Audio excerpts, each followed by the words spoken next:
घंटा चिल्लाओगे ना और 30 सेकंड चुप रह के भी पवन सिंह टीवी पे दिखेगा ना तो टीआरपी 30 सेकंड का ही ज्यादा आएगा। पवन सिंह का ये क्लिप देखने के बाद कुछ समझ में आएंगे क्योंकि पवन सिंह फिर से दोबारा राजेंद्र फॉल के अंदर गए हुए हैं जहां पे गर्दा मचा दी है। एक तरफ कीर्ति सिंह का बात करें तो एक तरफ धारा श्री का भी बात करें तो दोनों तीनों मिलकर अच्छी तरह से जिस तरह से गर्दा मचा रहे हैं कि पवन सिंह को इसमें फाइनली देख सकते हैं किस तरह से राजा की तरह एंट्री मारते हैं, साथ में कीर्ति और धारा श्री के साथ डांस करते हैं। क्योंकि आप लोग बता देता हूँ पवन सिंह के जो सॉन्ग ट्रेंडिंग चल रहा है उसी पे तीनों बहुत ज्यादा अच्छी तरीके से जिस तरह से हल्ला मचाते हैं, जिस तरह से टीआरपी बढ़ा दिए। पवन के अंदर जितने भी गेम खेल रहे थे वो पवन सिंह को बहुत ज्यादा मिस करते हुए आ रहे थे। लेकिन आप लोगों को बता देता हूँ पवन सिंह जब आए थे तो लोगों में बहुत ज्यादा इंसल्टिंग खा गए थे कि पास्ट पवन सिंह आ चुके हैं। क्योंकि आप लोग बता देता हूँ लोगों को नहीं पता था कि पवन सिंह आने वाला, तो भी सोच रहे कि पवन सिंह को क्यों नहीं वोटिंग कर सकते। लेकिन आप लोग बता देता हूँ पवन सिंह चीफ गेस्ट के लिए वहां पे गए हुए हैं। क्योंकि आप लोग बता देता हूँ कीर्ति को इसलिए बोले कि अकेली लड़की वो मतलब बहुत ज्यादा संघर्ष की, अकेले ही साथ में रही थी, पवन सिंह को भी साथ दिया था। सबसे फर्स्ट में कीर्ति ने ही साथ दिया था, जिसे आप लोगों को पता ही होगा कि पवन सिंह फ्लो में आके बोल दें कि मूवी में एक काम देंगे। तो खैर आप लोगों को क्या लगता है कि पवन सिंह का एक छोटा सा क्लिप ही वायरल होते नजर आ रहा है जिसमें बहुत ज्यादा गर्दा मचाते हुए नजर आ रहे हैं। क्योंकि आप लोग बता देता हूँ पॉपुलर वीडियो देखने के लिए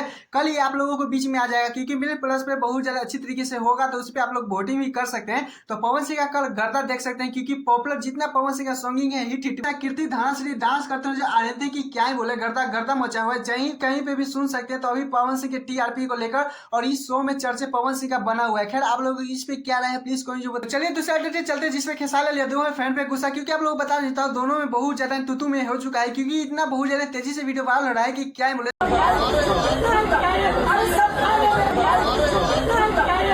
लोगों को बता देना चाहता हूँ क्योंकि खेसारी लाल यादव कल पार्टी में गए थे जहाँ पे लोगों को पता भी नहीं था कि खेसारी लाल यादव आने वाले थे। जिस तरह से लोगों को पता चला तो वहाँ पे बहुत ज्यादा भीड़ लग गया। किसी के पार्टी में इसलिए नहीं जाते हैं क्योंकि उनके जब फैनों को पता चला तो वहाँ पे बहुत ज्यादा भीड़ लग गया था। किस तरह से देख सकते हैं एक फैन खेसारी लाल यादव का फोटो दिलाने के लिए किस तरह से रोने लगा, जहाँ पे खेसारी लाल यादव अच्छी तरीके से समझा भी बोलते हुए आ रहे थे कि किसी का पार्टी मत बिगाड़ो। क्योंकि आप लोग बता दें तो वहाँ पे बैक टू बैक इतना भीड़ लगने लगा कि क्या किस तरह से खेसारी लाल यादव को वहां से जल्दबाजी में निकलना पड़ा। अगर नहीं निकलते तो वहाँ पे बहुत ज्यादा भीड़ लग जाता, कुछ भी होने लगता। क्योंकि वहाँ पे खेसारी लाल किसी को बोले नहीं थे कि पार्टी में जा रहे हैं चाहे कुछ भी, अगर वैसे मतलब पता चल गया था कि खेसारी लाल यादव फाइनली आने वाले हैं। किस तरह से उनका फैन फोटो तिराने के लिए किस तरह से हद तक जा सकता है। तो खैर आप लोगों की इस पे क्या रहे प्लीज कोई जो बताएगा। और मेरे चैनल पे तो चैनल सब्सक्राइब वीडियो को लाइक कर लीजिएगा ऐसे अपडेट वीडियो पाने के लिए। टाटा।